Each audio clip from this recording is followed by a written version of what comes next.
Welcome to the American Air Power Museum.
Internal. 12, 11, 10, 9. Ignition sequence start. 6, 5, 4, 3, 2, 1, 0. All engine running. Liftoff. We have a liftoff.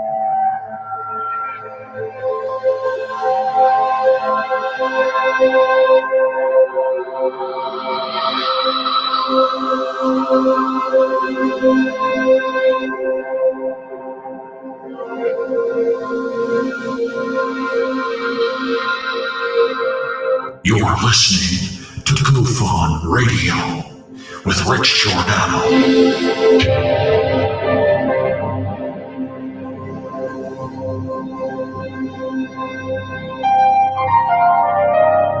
My personal belief is that there is very compelling evidence that we may not be alone.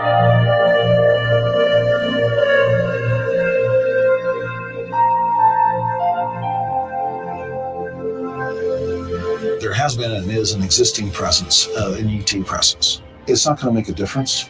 It's not going to change reality.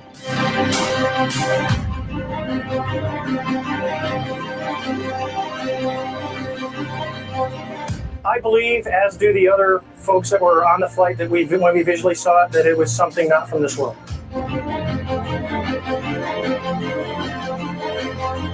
Goof on Radio.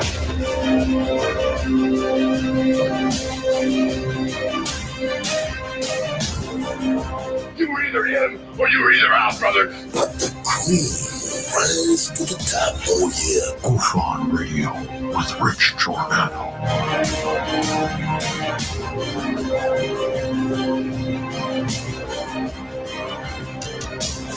I occasionally think how quickly our differences worldwide would vanish if we were facing an alien threat from outside this world.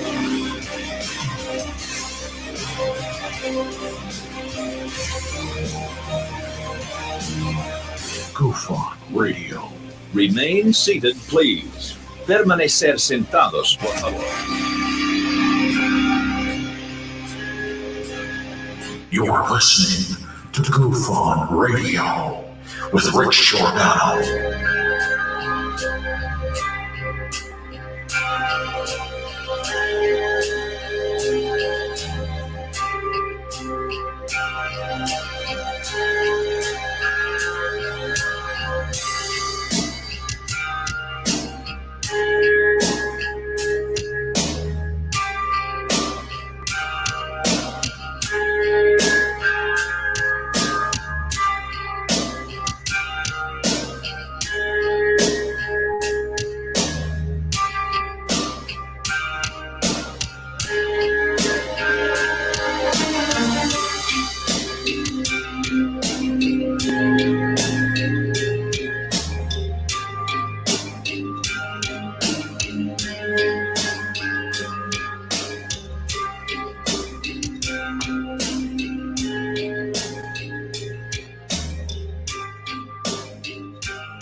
All right. Welcome to Goof on Radio Stream. It is 7:11 p.m. What? What happened? So here we are on Tuesday, May 11th, 12th.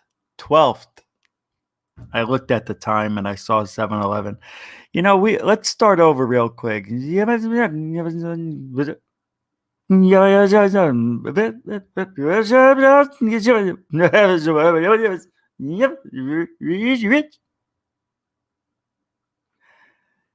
Hello, everybody. Welcome to the show. It is Goof on Radio Stream. Tonight, we present. What are we doing? Why won't aliens help humankind? Why don't they? We'll talk about that and a whole bunch of other stuff tonight on Goof on Radio Stream. But let's do the roll call and say hi to everybody, shall we? Hey, Shannon Sullivan, how you doing? The SS Minnow. Joshua Morphew, Area 503, what do you say? Lori Olifant, Great Plains Drifter, Game Vet 02, Rodrigo Vieira, Blue Chicken, Area 503 is already there. Game Vet, B Baker, 2 B's are better than 1, double B, BB Gun, Happily Bodge, Travis Van Gogh, Van Sant, Van Gogh, and everybody else. Willie McBee, I see you there. What do you say? How do you be, Willie B? And everybody. Spook Cat. What do you say? Spook Cat. Stu Garson. Stu G. 2 G's are better than 1. That's me, number 2.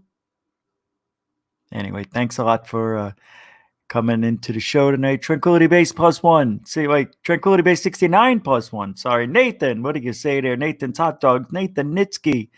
Nathan. All right. So a lot of other things we're going to go over tonight. But, in this time of what time are we in now? What do we call this? COVID time? What is this time? This isn't a depression. Is it a depression? What do we call this? What phase of history are we naming this? COVID era? I'd really like to know. No, seriously. I would. I mean, what did we have before COVID? America was great. Again. But it was doing rather well. Employment was at an all-time low. Well, in the last 50 years, right? What war are we in? The 20s? Were we in the roaring 20s? Can't use that again. So every time there's a 20, you can't say roaring 20s because they've already had the roaring 20s. What would we call this? A technological boom time? I was just thinking about that. No, I mean, I was just thinking about it. I have no idea. Anyway, we got the Chewbacca mug tonight. Welcome. That is good Chewy coffee. Thanks, Chewy. I wish Bigfoot would just get caught. Makes me wonder if there is a Bigfoot. Nah, I don't have an eclipse of Bigfoot or anything like that. But I'm just thinking out loud. I was just thinking about it right now. Right now. I was. Well, they found these deformed alien skulls. What's going on? Why is that? Oh, I did that. As we wait for the page to load. And we can get rid of these from last night. I don't know why that's still there. Yep, I guess we're not going to find out about these skulls. What do you know? All prepared and nowhere to go. Here we go. Come on now. Don't stop on my account. There you go. There you go. Now we've got it.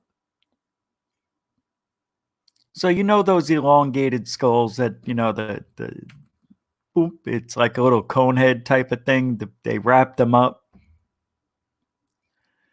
Well, I don't know if it's because they were trying to emulate or be like the people they thought were gods or aliens. I don't know what's going on a long time ago, 1,000 years ago, 2,000 years ago, however many thousands of years ago as it was. But there have been dozens of artificially deformed, like alien-like skulls that are more than 1,000 years old. And they were unearthed in a cemetery in Hungary. I don't know when this was. Oh, this was a couple of weeks ago. This story came out. Now, these skulls are revealing how the collapse of the Roman Empire unleashed social changes in the region. During the 5th century AD, people in Central Europe practiced skull binding. That's what it's called. It's a practice that dramatically elongates head shapes. Right. These altered skulls were so drastically deformed that some have compared them to the heads of sci-fi aliens. The 5th century was also a time of political unrest as the Roman Empire collapsed and people in Asia and Eastern Europe were displaced by invading Huns, a nomadic Asian group. Huns. Hey, Hun. Hey, Hun. Love you, Hun. A graveyard. Why is that? Oh, I got a message here. I wonder who messaged me. Oh, I see. That's good. I forgot to take that off. Let me take this off of here, shall we?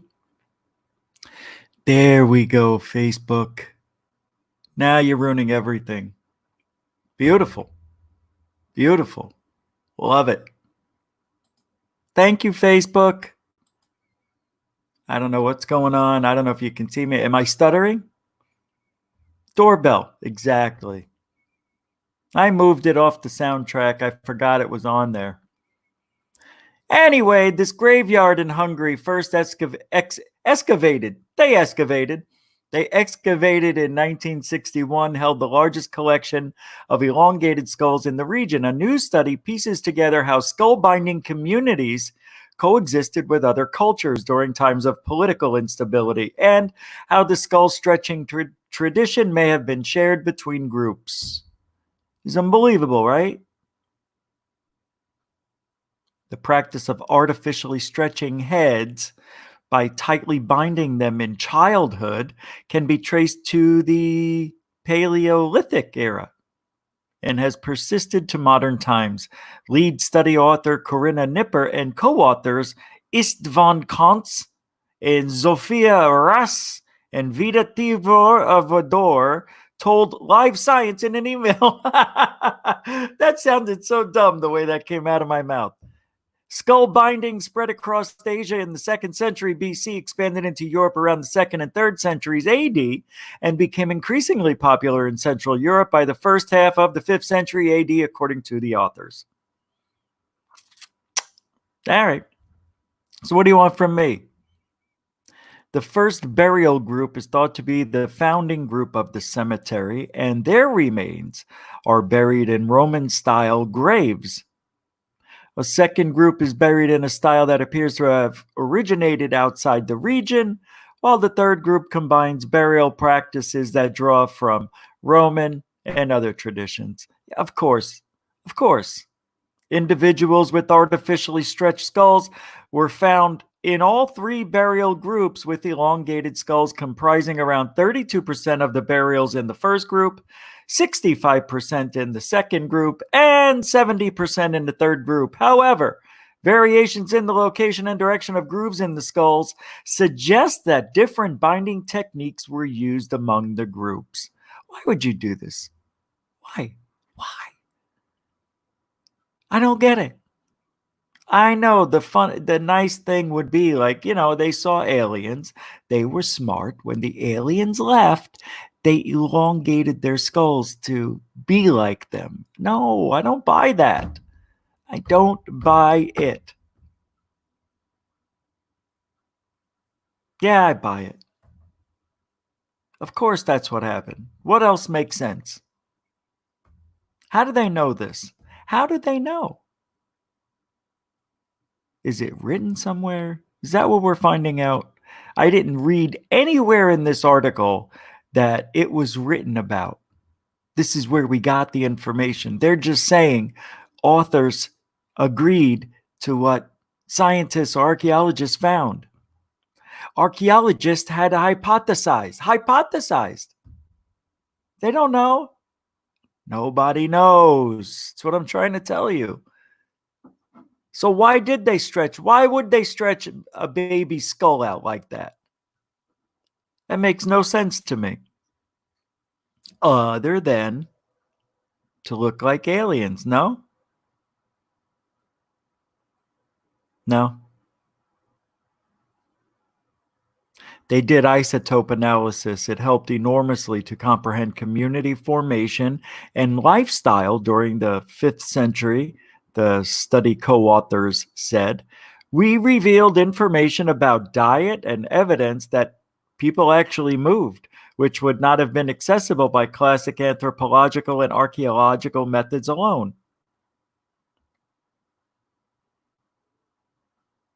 That's it. That's it. It just ends right there. That's the end of the story. That's the end of the story. Doesn't say go any further. The findings were published April 29th, so not that long ago. What was it, 13 days ago? Yeah, this computer's running slow. Slower than normal, I should say. Okay. All right, I'm going to show you something here. I'm going to let this page finish loading. It's one of those. It's got an ad that's freaking movie. All right, here we go. I'm going to put this into view. Now, this isn't one of them, but this makes me laugh a little bit. Something's playing here. Hold on. It's always something with the computer. Always, until we get a new one. Here we go. That's not the story. It's an ad. Get out of there. Look at this guy. Remember this fella? Odd alien-looking skeleton poses medical mystery. Isn't this Stephen Greer's? A 6-inch long, 15 centimeters, skeleton was found in the Atacama Desert in Chile. See how I said Chile? I said Chile. The skeleton showed several anomalies, including its alien-like skull, teensy body, teensy. Somebody actually used the word teensy. Not tiny, not relatively small, not even little people small. Teensy. It is. It is teensy, though. Teensy was used, I think, correctly for this. All right. Teensy body and the fact that it had just 10 ribs rather than the 12 that healthy humans normally have. I see ribs. High head syndrome and away. The skull shown signs of teratophy. Capiche? Or high head syndrome, a birth defect in which top of the skull to be sort of cone-shaped due to the premature fusing of some of the skull's sutures, according to Johns Hopkins Pediatric Neurosurgery. Really? Is that why? Really? That's not an alien then? I was told this was an alien. Were you told this was... You were told this was... We all... I know. All right. Look at this thing. It looks like a frog, right?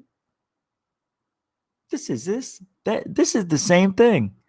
No, wait, hold on. Human fetus, human newborn, Atacama humanoid, they call it. Gary Nolan. Gary with 2 R's. Look at this. What the hell's going on here? We have our Gary with 2 R's, professor of microbiology and Immunology at Stanford School of Medicine and his colleagues analyzed the mummified specimen in the fall of 2012 with high resolution photography, x rays, and computed tomography scans, as well as DNA sequencing. All right. Screw you, Corona. The researchers, they wanted to find out whether some rare disorder could explain the anomalous skeleton. For instance, it had just 10 ribs as opposed to 12 in a healthy human. The age the organism died, as its size suggested, a preterm fetus, stillborn, or a deformed child, and whether it was human or perhaps a South American non-human primate. You kidding me? Look at that thing. God dang it, Jim, I'm not a doctor. I'm a ufologist. The DNA analysis suggested the specimen is human and not a South American non-human primate. No. Okay. So it's human.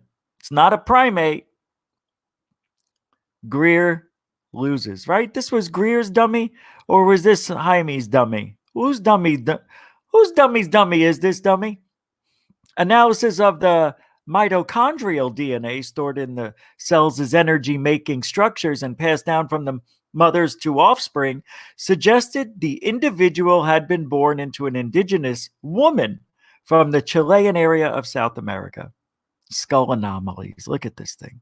Hey, how you doing? I'm the, I don't know. I got this mouth like this. I got eyes that go up like that. I got pointed ears, I think. I don't know. I don't hear too good. The specimen skull showed signs of underdevelopment in the midface and jaw. I guess this would be the midface. Yeah, I think so.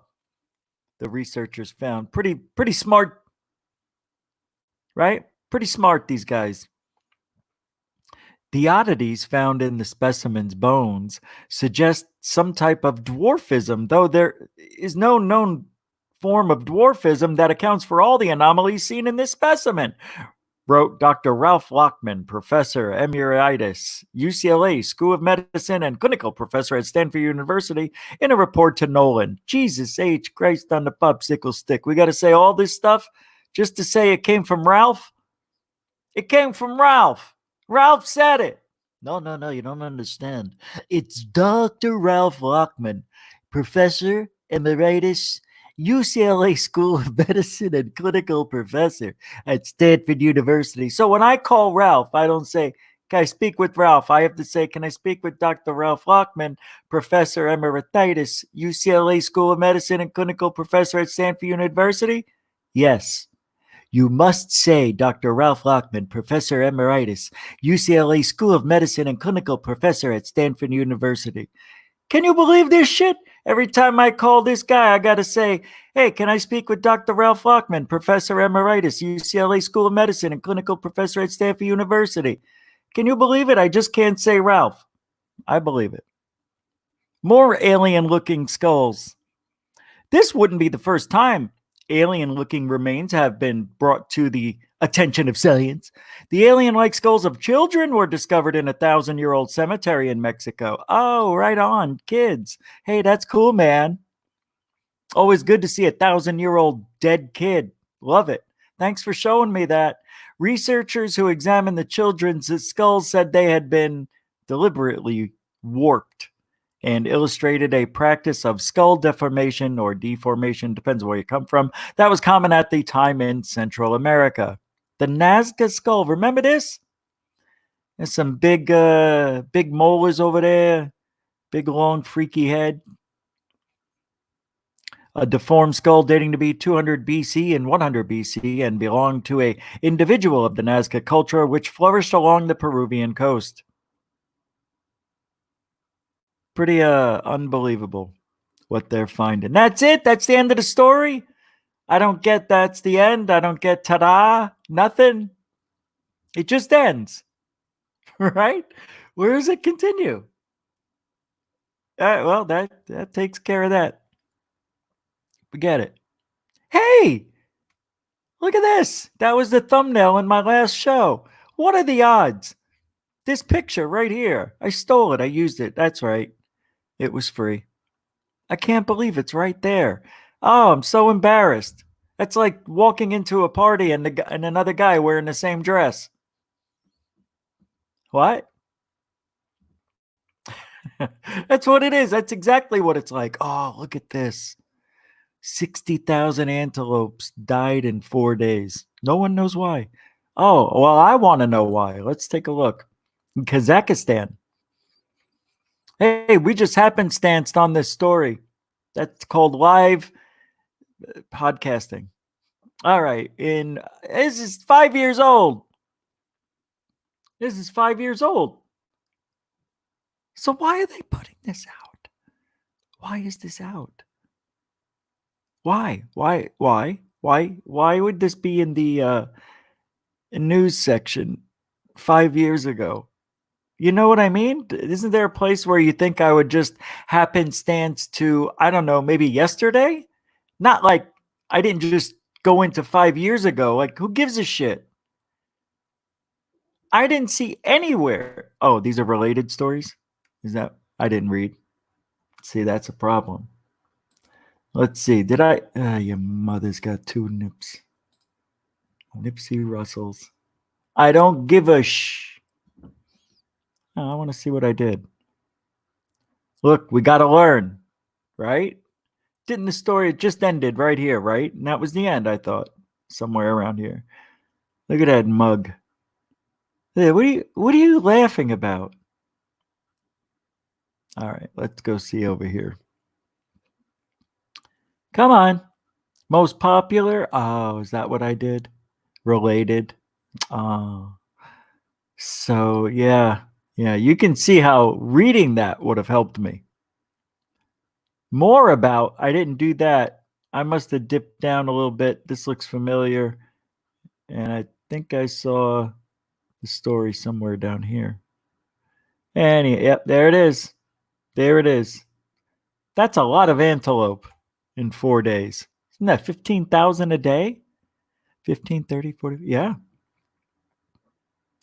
Couldn't this just been thunderstorms for the last 4 days? Like, wow, God, that sucks. I hate that. I'm not interested. It's 5 years ago. Hiker finds bomb dropped into Mauna Loa volcano in 1935. No way. Wow, that's cool. Anywho. All right. Jesus's tomb opened for first time in centuries. Excuse me. The original rock where Jesus Christ is traditionally believed to have been buried in Jerusalem has been exposed to the light of day for the first time in centuries. Wow, I wonder if this is significant. Is this recent? Okay, it's 4 years ago. I'll take it. So what has happened since then? Nothing. I'll tell you what happened. Trump became president, and the rest is history. You know what I mean? Make America something. If he can pull us out of this hole, if Trump can pull us out of this hole, not that he needs to prove anything, but even if he does do something good, somebody's going to say something bad, so it doesn't matter. But I'd be interested to see. Yeah, that is true. Since this opened up, Trump became president. Things were going pretty good. And then we got slammed with this coronavirus. Everything was going great, wasn't it? Yeah, not for me, though. Everything was the same. Nothing changes. Work at home, stay at home. I'm used to it. All right. Do you really care about Jesus? Really? Do we really? Supposedly, the rock tomb, supposedly believed to be, nobody knows 100%. I don't like that. I don't know. I need 100% Jesus tomb dirt. I need 100% proof that's Jesus's tomb dirt. I want to pray to that dirt. It's pay dirt. It's pray dirt. That's a good one. We should make somebody COVID. Somebody put that on a bumper sticker. All right. A lot of more to go. Yeah, a lot of more bull. There's so much bull going on tonight. What is it? It's not time yet. Nope. Almost. We could.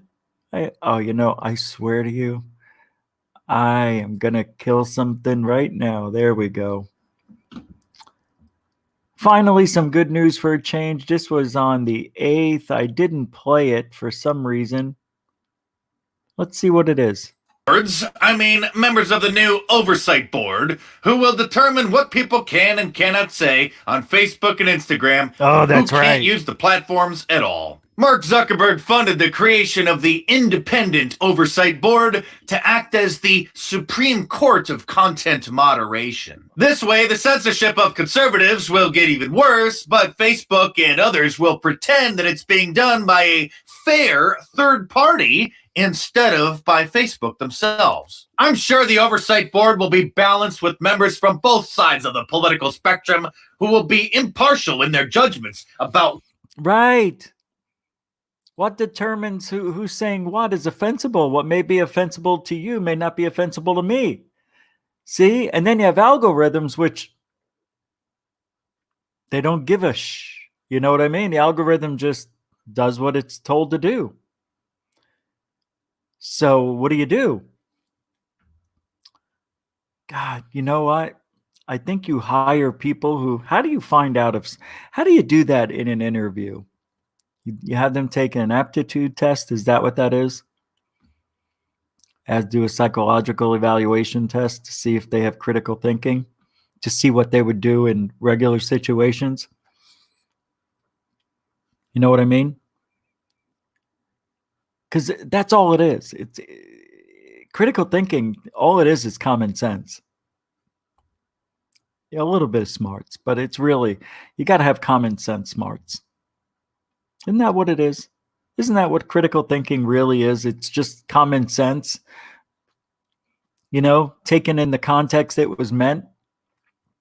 If it's a joke and somebody got offended by the joke, don't they understand it's a joke? First of all, everybody laughed but you. You found a way to make it a miserable situation by looking at the negative while everybody else had a great time. So why are you so different than everybody else? Oh, you're smarter than the rest of us then. So that's what we're doing. We're changing the way we speak because of a few people. It's not like the whole world cares. Like, I don't even care. What I care is if it applies to me. Does it apply to me? Yeah, it sure as hell does. This sucks. Of course I care. That's what this is. It's weird. Things that we used to say 5 years ago, you can't say. It's bizarre. What's allowed on social media. Oh wait, what's this? It's the board's co-chair glowing over Barack Obama's recent endorsement of Joe Biden, noting that she misses the voice of decency and grace. Gee, I can't wait till she hears my case. I'm sure her politics won't affect her decision at all. Here's another board member who used to be the editor of the London Guardian, who is calling on American television networks to censor President Trump's press conferences. Professor Pamela Carland is also on the board, and you may recall her from her idiotic testimony during President Trump's impeachment hearings, where she argued why he should be removed from office. And Article 2 does not give him the power to do anything he wants. And I'll just give you one example that shows you the difference between him and a king, which is the Constitution says there can be no titles of nobility. So while the president can name his son Baron, he can't make him a baron. Oh, thank you. The founding. I guarantee you that this woman will literally be arguing that President Trump should be banned from Facebook. Here's another board member, but I didn't catch her name. There are overlords from around the world on the board, and this lawyer from Pakistan tweeted back in 2016, God forbid if Donald Trump becomes president, and said if he does, she would never visit the United States again. another fair and impartial judge on the court. This board member shared a post with his Twitter followers that he, quote, loved that compared President Trump to Adolf Hitler. The other co-chair, Jamal Green, who is a law professor at Columbia University. Like, even what these people are saying about the president, like nobody, I'm thinking 10 years ago and longer, you would never say this about a president. Like, this is unbelievable stuff that people are saying. Hitler, a racist? You would never. I mean, it would be said, but with social media, it's really bizarre watching people just say things that we weren't able to say 10 years ago. Now they have the ability. I mean, that could be like hate speech to me. You know, no matter who the president, it's just weird. Why a lot of like Trump gets away with so much stuff. I don't understand it. I don't get it. It's unbelievable. But Barack Obama said the things that Trump said, it would be weird. I guess it goes to personality, right? That's what we're basing everything off of. So you have to use your critical thinking and saying, yeah, that's Trump's personality. That's great. You know, it's weird.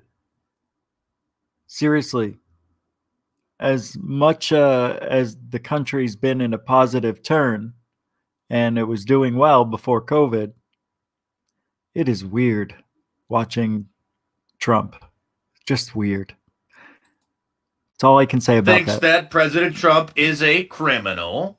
The 20 members that are on the board are very different. We are selected from all corners of the world. And one thing I can guarantee is that we will disagree. But we have two things in common. We are independent of Facebook, and we are deeply committed to the freedom of expression under the framework of human rights. When these board members say that they're dedicated to protecting freedom of expression, what they really mean is they want to make sure that drag queens are still able to read books about to children. The thought police over at Twitter are also watching very carefully. They just rolled out a new tool that will automatically scan your replies for possible offensive words or phrases, and then it'll give you a notification asking if you want to rethink what you posted. Thanks for your concern, Twitter, but I really did mean to say that to former Congresswoman Katie Hill, who resigned in disgrace after doing things with her staffers. You can't even congratulate somebody for getting healthy and in shape these days. Singer Adele posted an incredible photo showing that she dropped 100 pounds, and people are upset about it. CNN reports Adele lost weight. Are we allowed to praise that? They elaborated saying, quote, I don't think that's a bad question. She's worried and doesn't know if you're allowed to praise that. Because are you fat shaming at that point? And I know this isn't paranormal stuff. This is more in the lines that we hear on YouTube, and people use Facebook. All of us mostly do, right? I bet 90% of the people here use Facebook for one thing or another. I don't know. I just use it to use the little goof on chat that we have and the post when the show. I also share some information. It's a great place to meet people and have nice conversations, which a lot of us do. So it's not all bad, Facebook, but this is bad. Twitter sending you a message saying, are you sure you want to send that message? You want to use that reply? That to me is like changing America overnight. And we're done with that. We're done. Yeah, sorry, I didn't mean to get political at all. I just find things interesting. Just life and what's that? Yeah, I don't know. I don't know. This whole world has changed like overnight. Since Trump became president, it has changed dramatically. It's a weird, weird time. I was enjoying it. I was having a good time. I have to admit, I felt pretty good. People were working. A lot of things changed. You know what we're going to do right now? It is time. We need to spruce up this show. Let's get a little Hauser Wowser. I need to get some music for Hauser Wowser. What would we use for Hauser Wowser? It's Hauser time. We've got a few things we could use. Now, I'm going to find some others. I'm going to find some songs or little sound effects for this one. What would this one be? Not that. No, we can't do that. This is called Ghost Chase.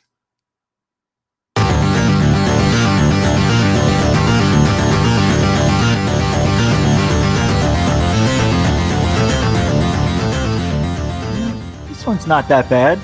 Not that bad.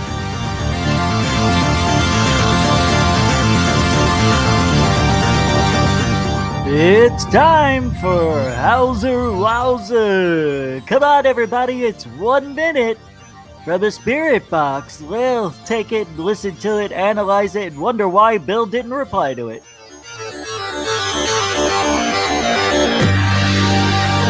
Yeah, we'll use that one. We'll just go with that for now until I find something else. All right, Hauser Wowser. Let's see, someplace we've never been before. Let's go back here. This is a new episode. This one is the nighttime one that he did. It's a nighttime session. I like to use the same stream several times. Here, let me share the screen with you so you see what we're doing here. There you go. I'm going to go back here. Here's where we left it. We're going to go back here.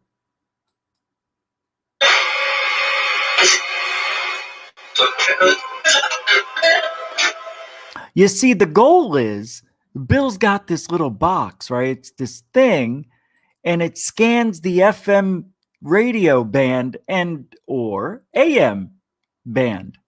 And it's just, and it scans. And every time it gets close to a signal, you get a reply or a radio station. Because you'll hear music in there, but I don't know if it's coming from the other side, hearing Axl Rose singing AC/DC the other night. What was it? Shook Me All Night Long or something? I don't know what it was. Motley Crue. Oh, Girls, Girls, Girls. It was Girls, Girls, Girls. And every time the FM band would go, and then it would go off into the distance. Then it hits the next set of signals. Hello, you get the whole idea. So that's all it's doing. It's scanning radio stations. Bill's going to ask it a question. Can you hear me? And you'll hear replies, but Bill doesn't seem to hear him. I just find this whole thing interesting. So here we go.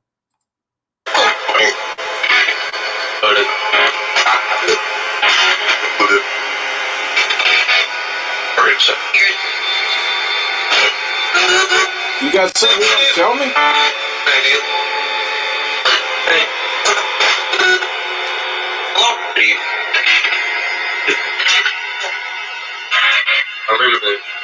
Oh.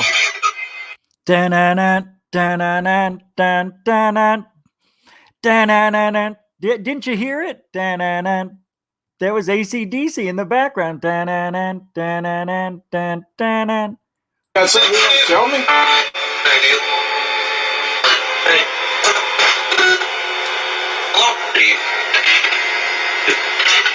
Right there. Right there.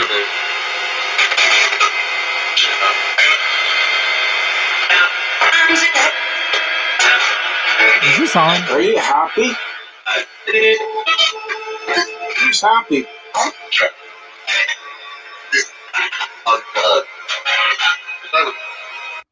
So wait, I think I'm getting it now.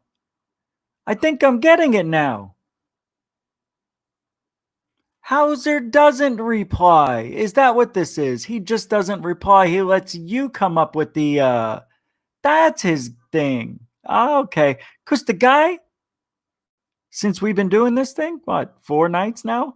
Never once answered. So I think that's what he does. He doesn't say yes or no. He doesn't confirm anything. Wow, you seriously. So you know what that does? You know what that means? He assumes no responsibility to anything that comes out of that box. All he's doing is showing you what is coming out of the box or letting you listen to what's coming out of the box. Now, there's something I don't get to say that often. That's interesting, Bill. Assuming no responsibility by not answering. Pretty smart. Pretty smart. But, you know, you're still doing it. We know the intent. You know, the intent is stuff comes out of this box. So you don't claim to know what any of the answers are. You want the listener to make up their mind. Because so far we haven't. I'm going to let this run a little longer than normal. We got about 30 seconds left.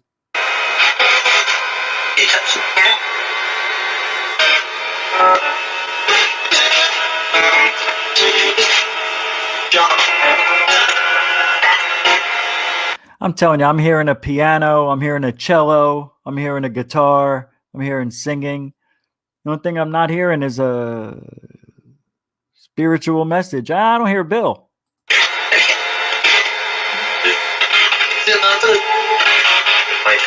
ACDC. You know, I got a question. Japan just had a real bad typhoon go whipping through there. Caused a lot of damage. Typhoon Agabus, I believe it's called. I mean, how long is this question? Hey, Ghosty, I got a question for you. Mind if I answer it? Don't mind if I do. Ask it. I said answer it. So you know that hurricane tornado thing down over in Mexico, Japan over there? Do you know about this hurricane that they're seeing in the ocean? Because it's going down pretty bad storm, and it's heading over towards Mexico, Japan, and just wondering if you know anything about it. And I mean, get to the point. The ghost is sitting there going, all right, you know what? FM.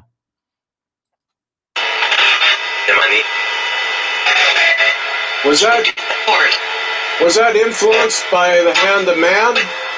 By weather manipulation?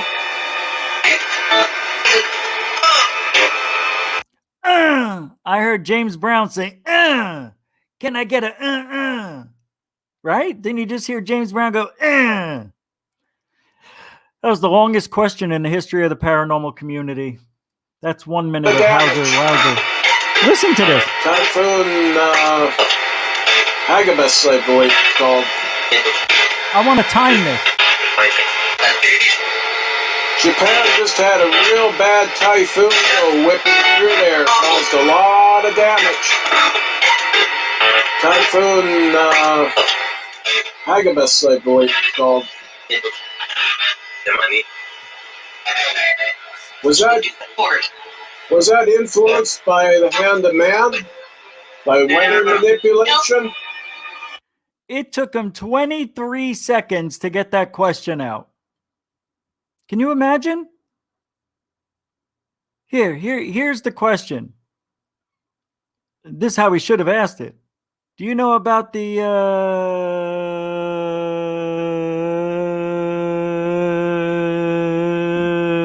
Japan, Mexico? I can't. All right, that's Hauser Wowser. And we'll give it up for Bill Hauser and his magical ghost box talking machine. Can we get a little music? All right. Hauser Wowser.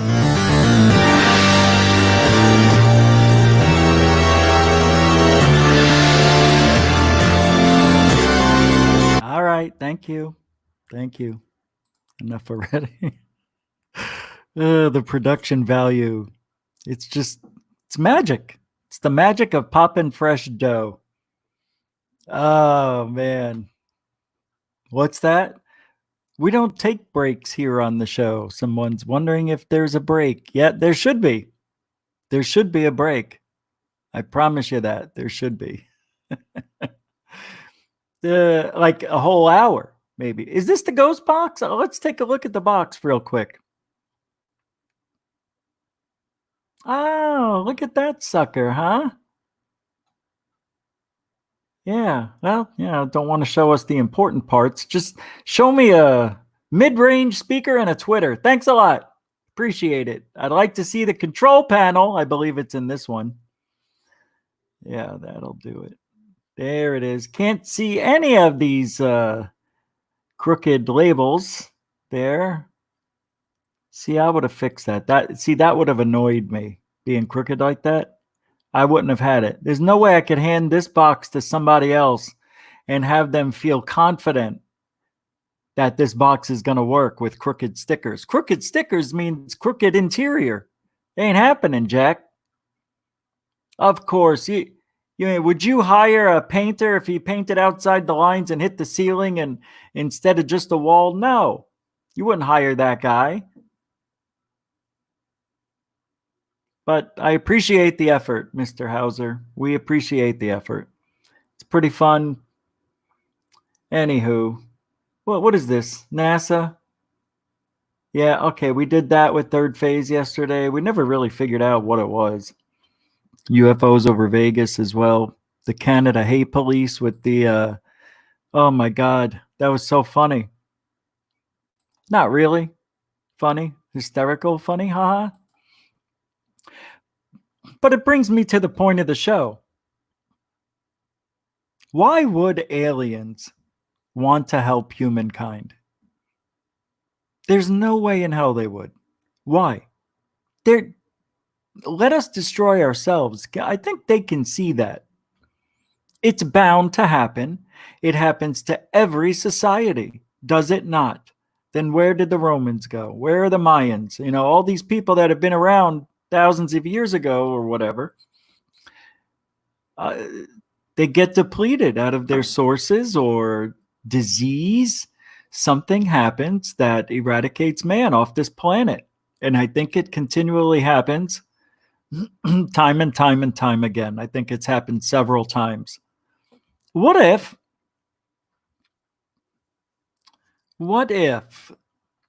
hold on, let me pull this up here. Yeah, what if it was, hold on a second. Man, I've got, pull this up here. It's taking its time.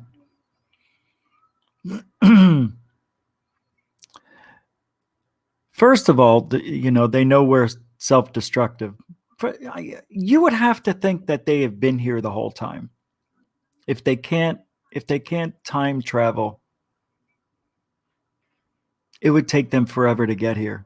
If they can't use speed of light, even speed of light would take a long time to go from point A to point B. You would have to find wormholes or a way to displace time and space, right? But once they get here and they see us running around, they would obviously watch us from a distance, I would think, right? They would send down little probes, which is probably what we see. But how many years are they going to keep doing this? Then you have to think, well, maybe the aliens have been here a very long time. They just live somewhere else that we can't get to or see or understand. But they keep away from us because maybe we're a disease to them. I mean, look at all the microbes that live on us.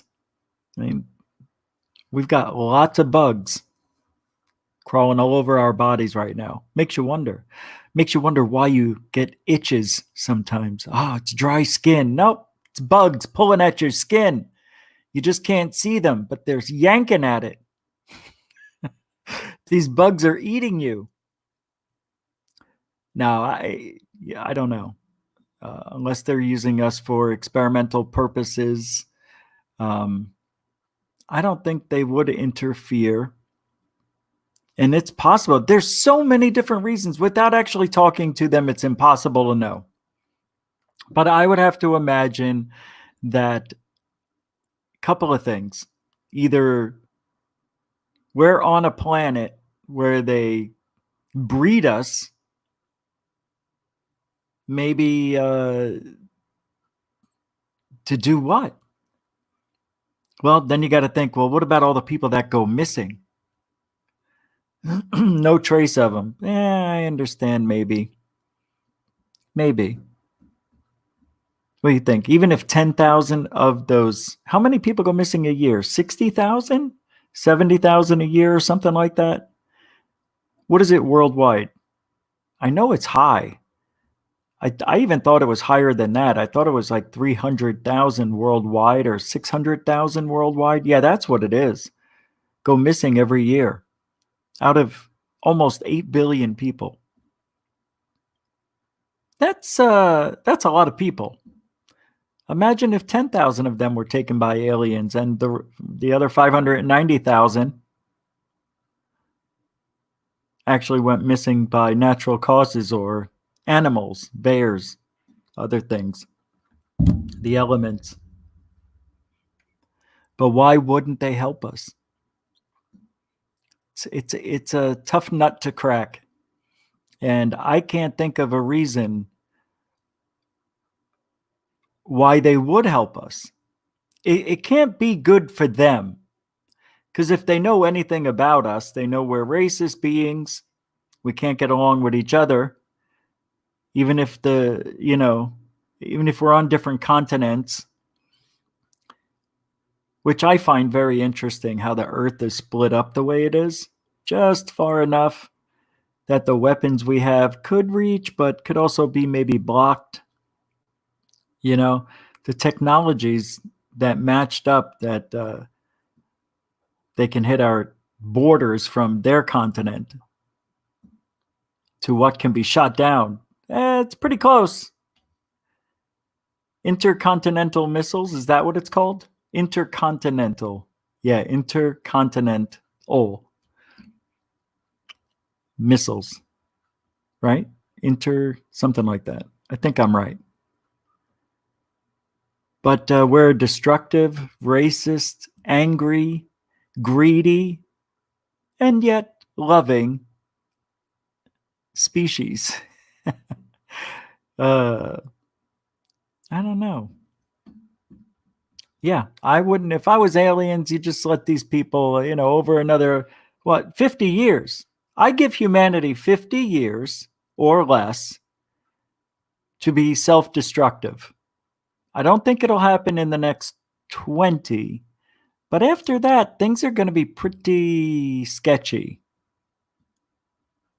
It's going to be a wild next 20 years. You thought the last 20 years with the internet coming out, I mean, that was fun compared to what I think is going to be happening in the near future. I think we're going to be in some serious trouble. And I don't even know if it's true. But if you go by what what fishermen are saying and what other people that study the earth are saying, that we're running out of human resources that we need to sustain our civilization's pace. We're running out of those freshwater options. You think there's a lot of fresh water out there. I don't know why we can't turn ocean water into drinking water, but apparently we can't. It's too expensive. I don't know. But desalialization, is that what it is? Yeah. It's a weird time, man. I don't understand what's going on. I really don't. But if I was aliens, I don't think I would do it. No.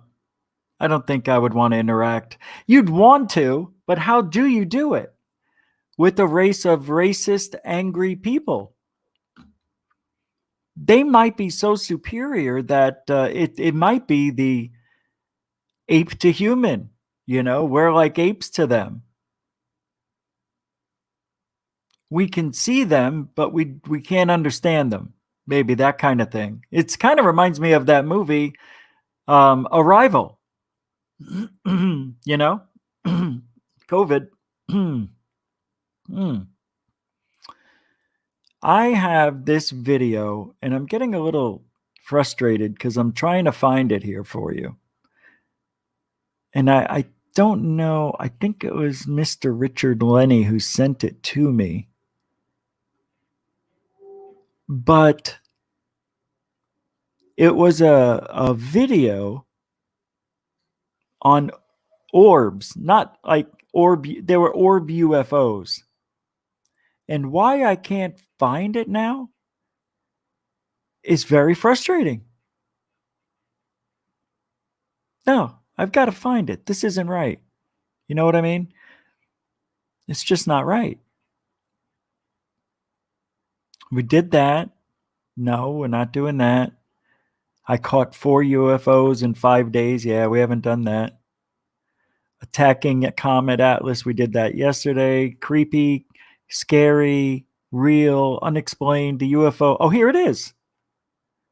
I want to play this to you. This is one of the best UFO videos. I think this is the one. Yep, here it is. One of the best I've seen. And I hope I can play it for you guys without getting a copyright talking to. It's 50 minutes long, but let me pause this real quick. I don't think I can play it. Shoot. I'm going to try something. Yeah, I'm going to play this. I can play this. If this guy can play it, I can play it. All right, so we're going to do this. Move it over. There's some UFO footage in here that is just unbelievable. Never seen anything like it.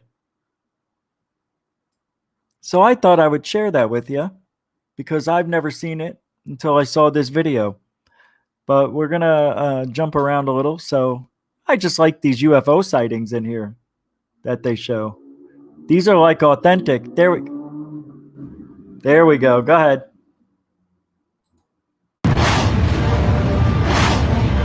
Oh, come on. Yeah, we get it. I'll put the link in the chat room here in a second. Of all the various kinds of UFO-related phenomena that have materialized, the so-called light spheres certainly hold a particularly important place. These objects have recently gained greater popularity, thanks in part to the studies conducted by Dr. Elzio Hasselhoff. According to his theory, the light spheres could be the cause behind crop circles, with which they have often been associated. But the spheres began to appear many years. All right, already we're seeing these dots, right? I would have to imagine this footage is from the 80s that we're looking at here. I would have to say this looks like a balloon. No? Years ago. No? Am I wrong?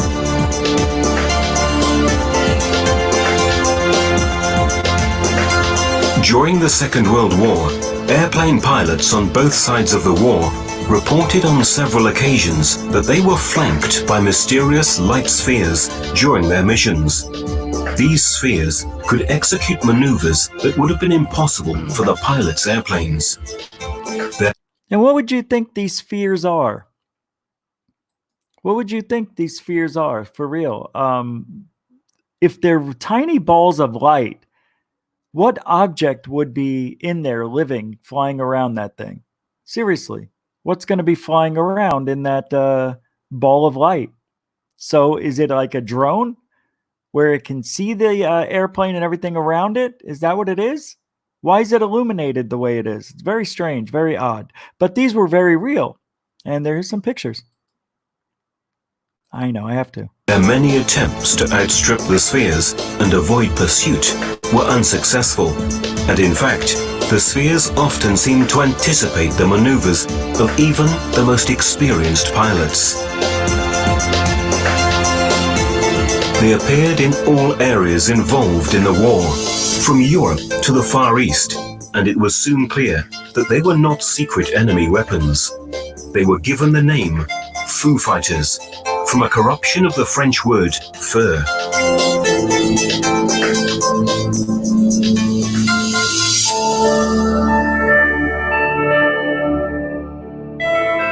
The objects appeared to be glowing, bright spheres in colors ranging between red, orange, yellow, white, and green. The instruments aboard the planes experienced malfunctioning when these mysterious craft appeared, and once radar technology became operative, the pilots realized that the craft were not detected by their radar devices. I love the authenticity of these. Fenómeno de las esferas se inicia en la Segunda Guerra Mundial. Durante The phenomenon of flying spheres begins to manifest during the Second World War, during the air attacks among American, English, German, and of course Italian and Japanese air forces. Cada una de estas fuerzas. Excuse me? You say something about Italians over there? Huh? Jaime. That's why he wasn't here tonight, because he's here. Aéreas, tuvo reportes y supo de la presencia. They all reported the presence of these spheres. Each of them thought they were secret enemies' weapons. And so they were frightened as they moved with great freedom. They could come very close to or move away from airplanes, almost passing between them. All right, we get it. We get it. There's some really cool video. I want to show you something. This was the video that put Jaime Maussan on the map. 1991 or 92, around there. This is one of the first of these fascinating videos. In Mexico City, while a squadron of military helicopters was being filmed during a public show, an apparently metal object unexpectedly passed between the terrestrial craft, to the amazement of the pilots, who later bore witness to the event. This is a solid object. We can see that it stands. First of all, that object is very close. It's a lot closer. You can see it pass way in front of these helicopters. Stands out clearly against the dark. Even there, it passed in front of it. And now they're going to try to say that this is a real UFO. The whole time I say this is a balloon. Jaime Maussan is known for the balloons, and I don't think this is a UFO. Outline of one of the helicopters. It makes a diagonal descending trajectory, and it is most certainly equipped with its own propulsion system, because it flies through the strong vortex of air created by the helicopter's rotary blade. No, it doesn't. It doesn't. It doesn't. Without experiencing any disturbance. Moreover, this demonstrates that the object cannot be a sounding balloon, a hot air balloon, or any other kind of gas-filled object. No, it couldn't be. Now, we'll observe one of these light spheres gracefully floating near the slopes of the volcano Popocatépetl, southeast of Mexico City. Some of these videos I never saw before. That could be a balloon. Hot air at the bottom of these mountains rises. So it would only be natural for a balloon to follow the... But I don't think this is a balloon, but I'm just saying. It could be. This document shows another one of these spheres flying at a very low altitude above the Mexican city of Guadalajara.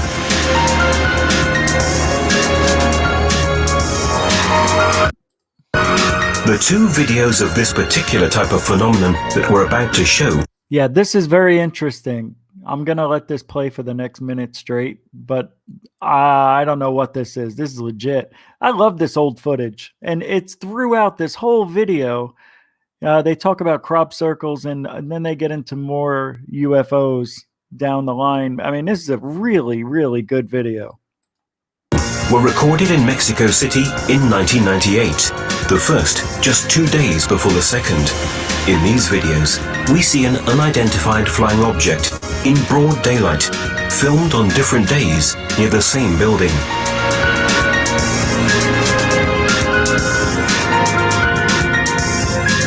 In the first video, the object hovers by the side of the building.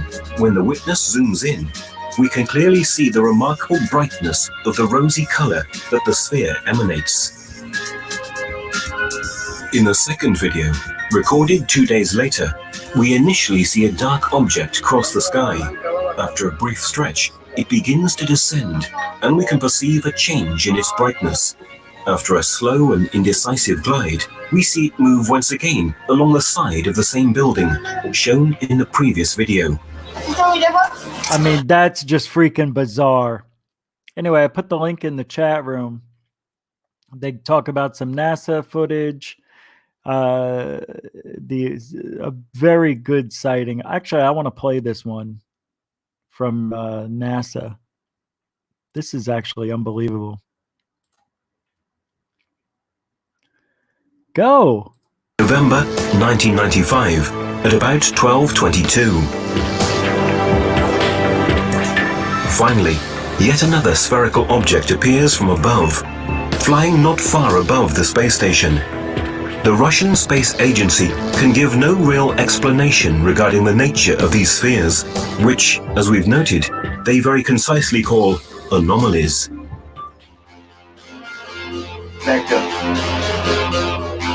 The video we're about to see was recorded by an American researcher who prefers to remain anonymous for security reasons.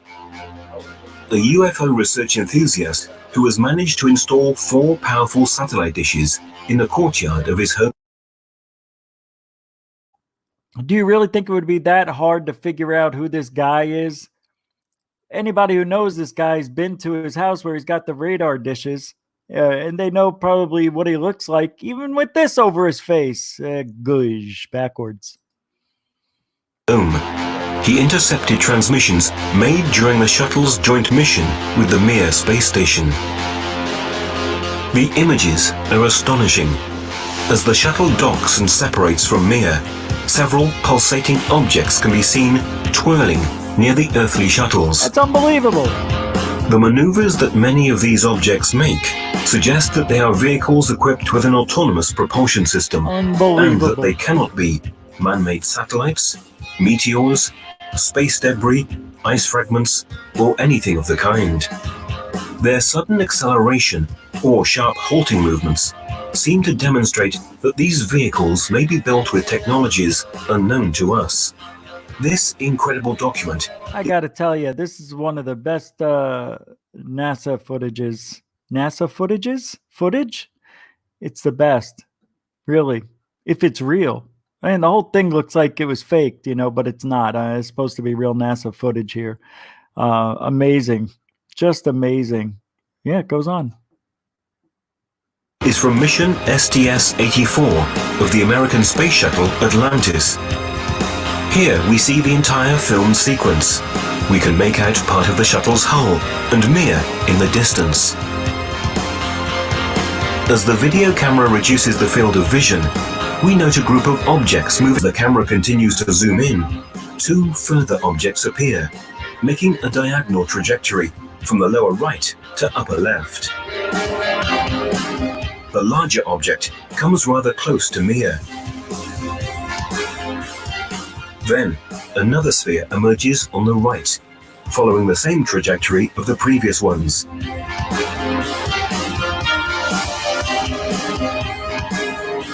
Immediately afterward, we note a white sphere in the lower right-hand corner of the screen, followed by other, smaller and faster objects.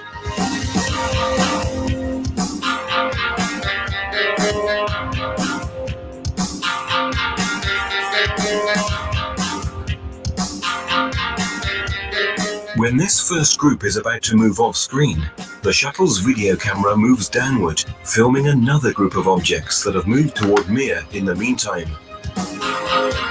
As we can see, the largest of the 3 objects halts its course and, accelerating slightly, it changes direction, moving more vertically than before.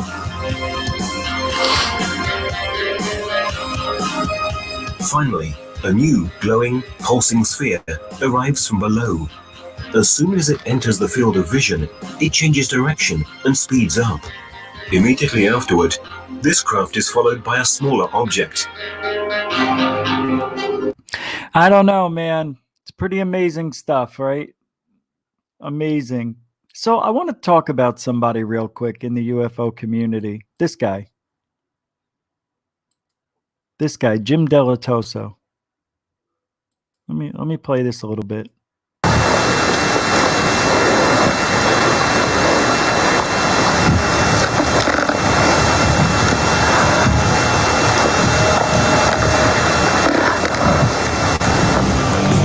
There has been much controversy regarding the authenticity of this video, but careful analysis conducted by the American investigator Jim Dilitoso, an expert in computerized video analysis, found no trace of falsification.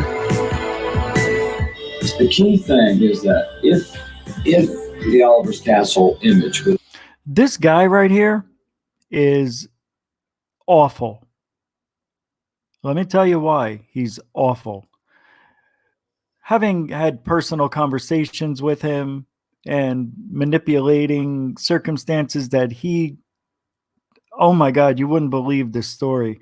But this guy right here might possibly be working for the government as well. He had a place out in Arizona called Village Labs, and he did an analysis on the Phoenix lights and made this spectrum software analysis thing.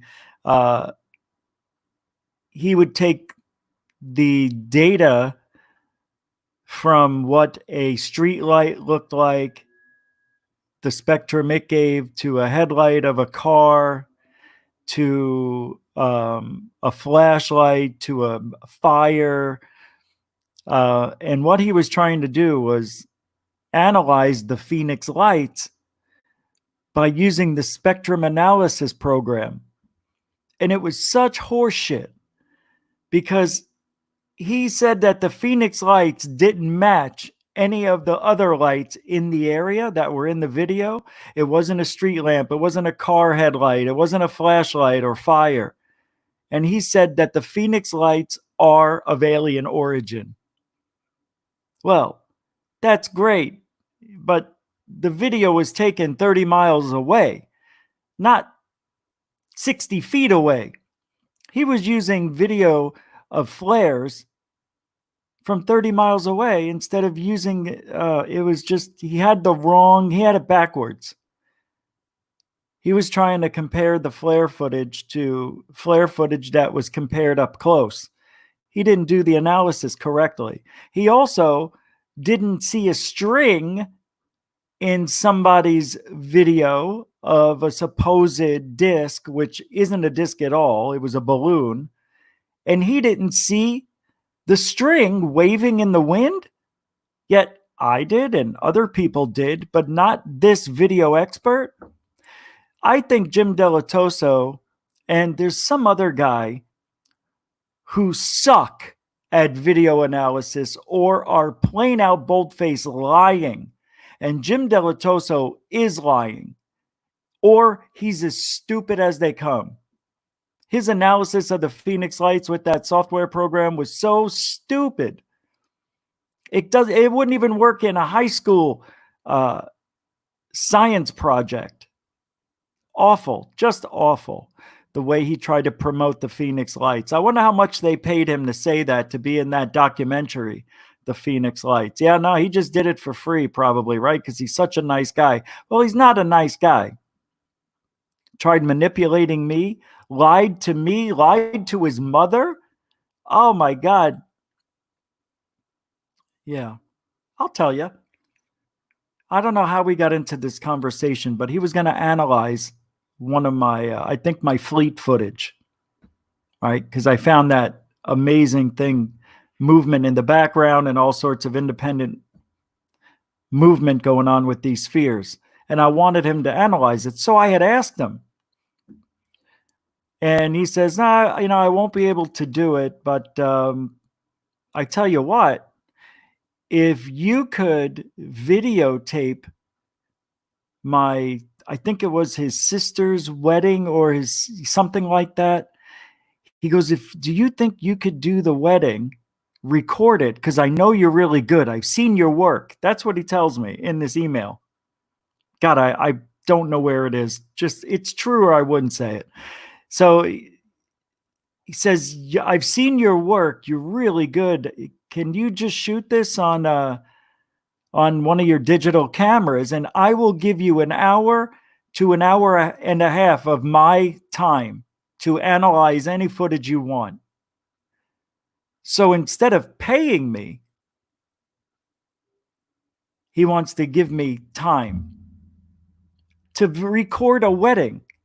Now, I was supposed to call the mother of the bride and coordinate the time I was going to show up.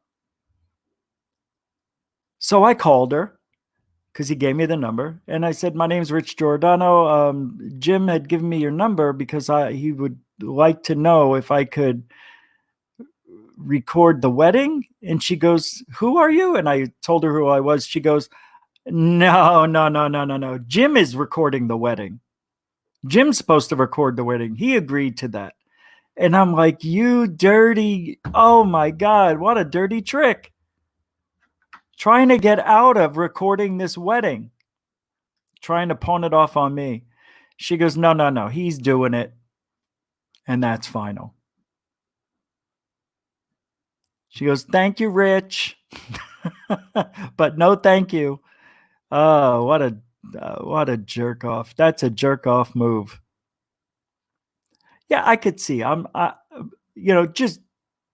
Just say you can't pay me, or just say you want to get paid for your time. Maybe I'd pay him. At the time I could have, but I wouldn't have. God, that is just unbelievable. Jim Delatoso. Then I see him at the Phoenix Lights. It's like year number 5 of the Phoenix Lights. You know, every year they come out with the movie as the anniversary. And during the movie, it was somebody's BO. And it wasn't anybody else but the guy you see on this film, on this page, on this channel right now. Not me. COVID. I'm losing my voice. It was awful. He is like one of those hipster dudes. He wears that patchouli to cover up the BO from not showering. Yeah, it was pretty embarrassing. I was throwing up in my mouth during the movie. It was so bad. I don't give a shit. That's true. It happened. Hey, I said I fell asleep next to Travis Walton during one of those movies. So if I'm going to put myself down, which I'm not putting anybody down, I'm being truthful, I think people should know they have BO. Delatoso had the B and the O, and he took it with him. It was awful, just awful. I had to suffer, and the people around me I know were suffering as well. They wouldn't say anything. Of course, nobody said anything because we live in a society, where we don't say these things out loud to their face. And this was 10 years ago. I'm sure he's showered since then. But that, to me, is disgusting. Sorry, just is. Speaking of disgusting, Corey Good and David Wilcock are now Goodcock. So anytime I talk about either one, it's Goodcock from now on. Let me pull this up. There's some more bullshittery going on that is supposedly, I can't believe I just said supposedly. Corey Good. Wow. Does anyone know who this? Here, let me pull this up and show you. This is unbelievable. Here's what I think is going on. I think it's possible that Goodcock is making this up. Because how could he not know what publication this is? Here we go.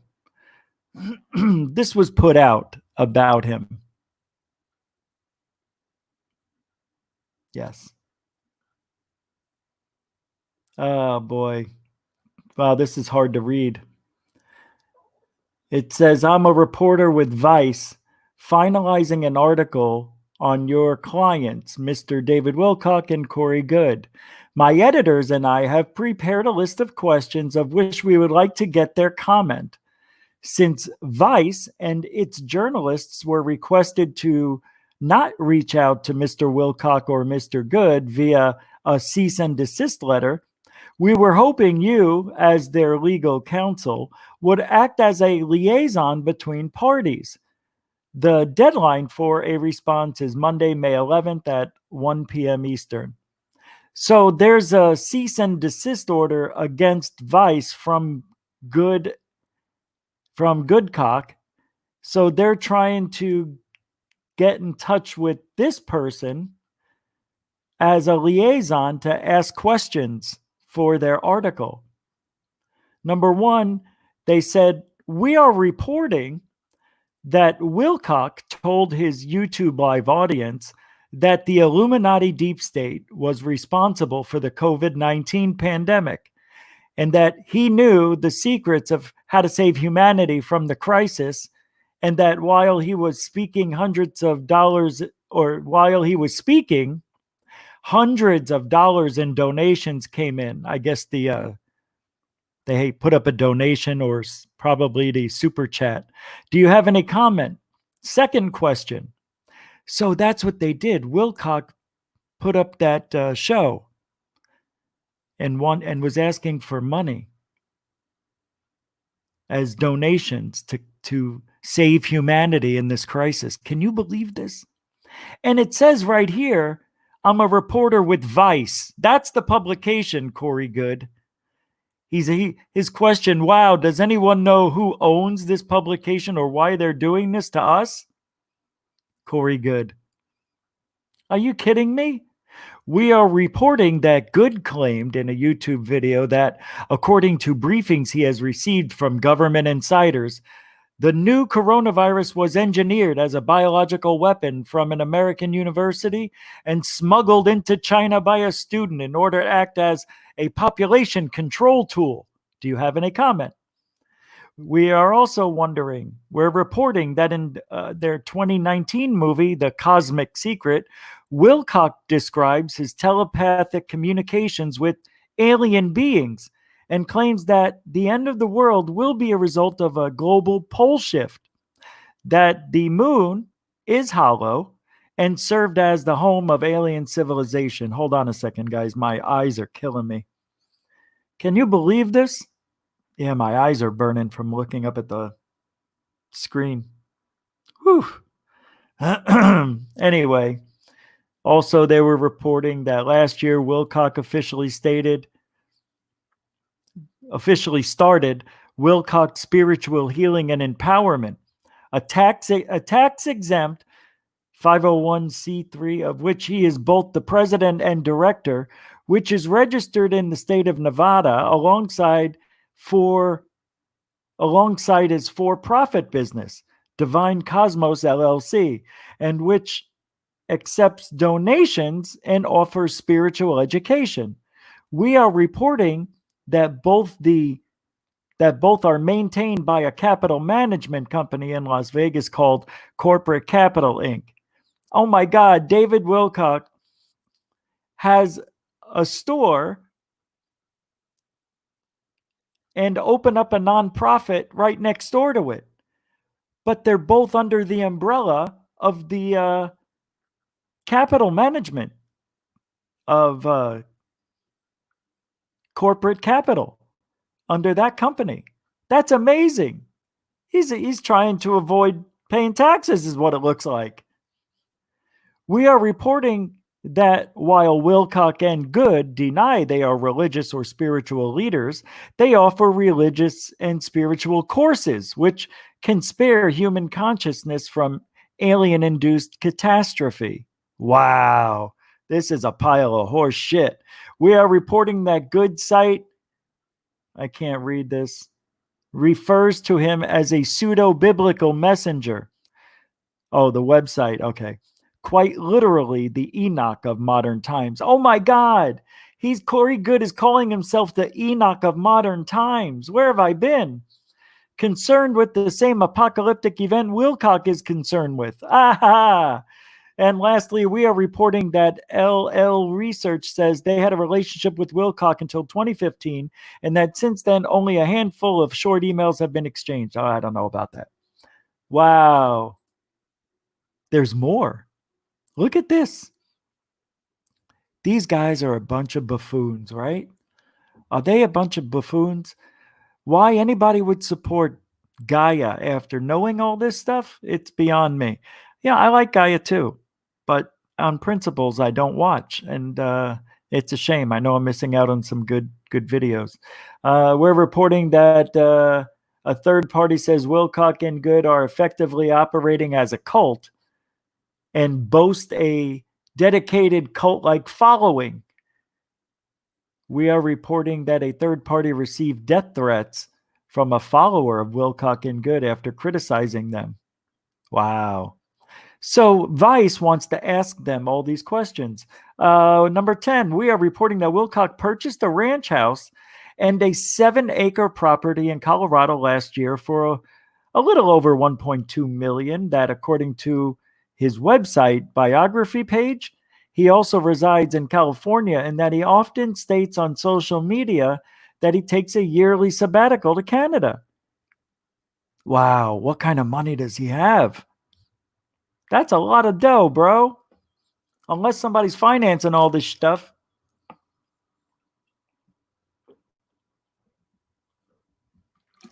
Oh, I needed a drink. You want me to read? Yeah, go ahead. We're reporting that in March of this year, Good officially launched a website promoting the Light Warrior Legal Fund, asking for donations to help him fight the dark forces arrayed against him, and that he noted that donations are simply gifts. Do you have any comment? That was pretty good. Not bad. I can read. Do the short one then.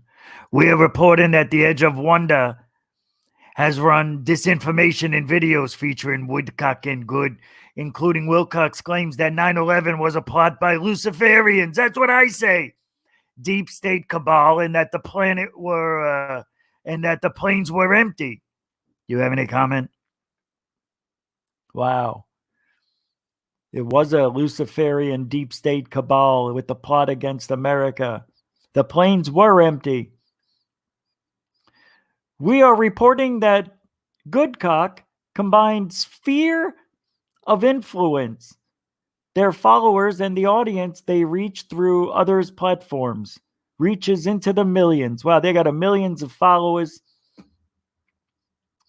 They are self-proclaimed government whistleblowers, to starting nonprofit quasi-religious organizations, selling online spiritual help courses, and promoting that they hold the keys to the ascension and that they sell alien gods, cosmic series, and disinformation as solutions to people who are frightened. Woo, man, is that a mouthload of bullshit too? Man, Corey Good, David Wilcock, Goodcock. Man, they never stop, do these guys?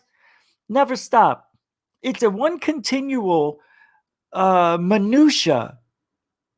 Oh, look at this. Hey, I wrote something. Look at me over here. I forgot. Look, I say, who gives a shit? You're a plagiarizer and a full-blown 100% wholesale bullshit artist. You and Wilcock are good cocksoakers. Or good cocksoakers. Get it? Get it?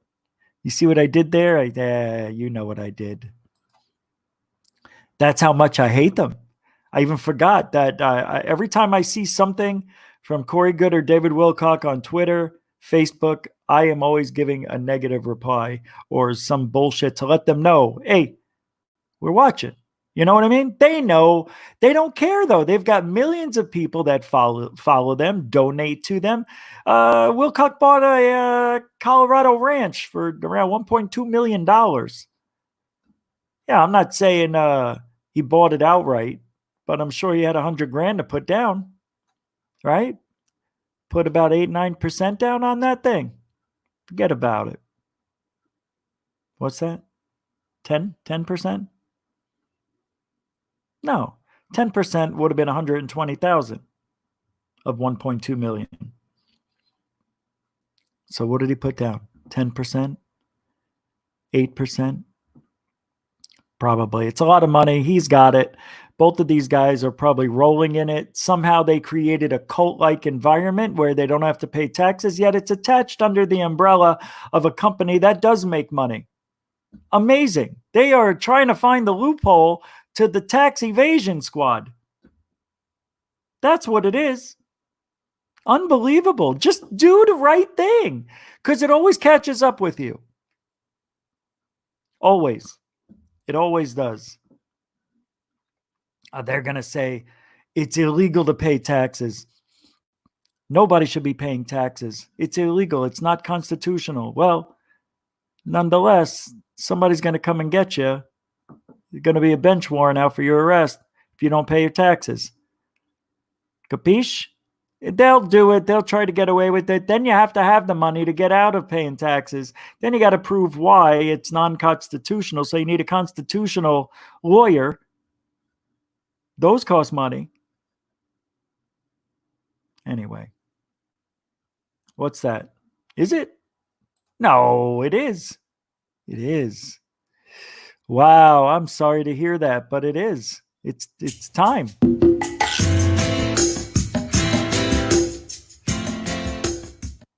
Oh my God, what did I do? I can't get it up to the volume. Can't get it up. There we go. Use that one. Thank you, everybody, for hanging out on Tuesday, an off night during the week, but we are going every night, Monday through Friday, till the end of May.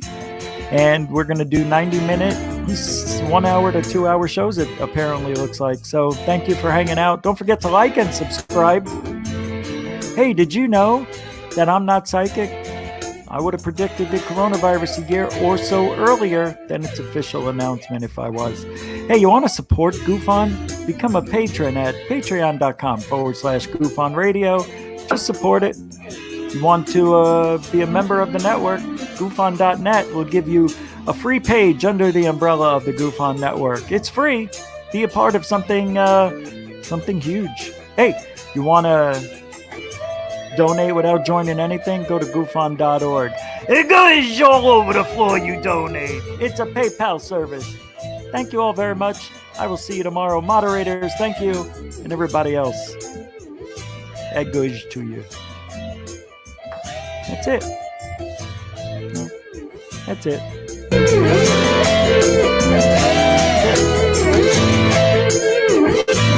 It's over. There we go.